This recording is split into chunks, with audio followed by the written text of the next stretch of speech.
ሞፈር የሚለየው ልጅ ስለሆነ ልጅ ልበል። ምን አገባኝ? መልሱን ልንገርሽ ታዲያ። እንደዛ ከሆነ ጉድ እኮ ነው። አይ አንገቱ የታነቀ አልሽ። እሺ ከዘራ አንገቱ የታነቀ ነው። ሆድ ደግሞ አለው እንዴ ከዘራ? ሆዱ ምን ያለ ጅራቱ ነው። ጅራቱ የታረቀ እምብርቱ ከመሬት የጣበቀ።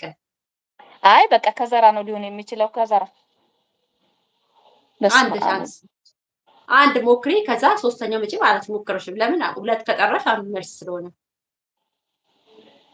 ምን እምብርት አለው? አሁን ልጅ ነው እምብርት ያለው። ሞፈር ደግሞ ምን እምብርት አለው? ልጅ ልበልሽ? እሺ ልጅ ኤክስ ሞፈር ነው። ሞፈር ማለት ሞፈር እንደዚህ ያለው አይደል? ከዛ ይሄ እንደዚህ ማረሻው ጋር እንደዚህ ከመሬት ተጣብቆ ተይዟል።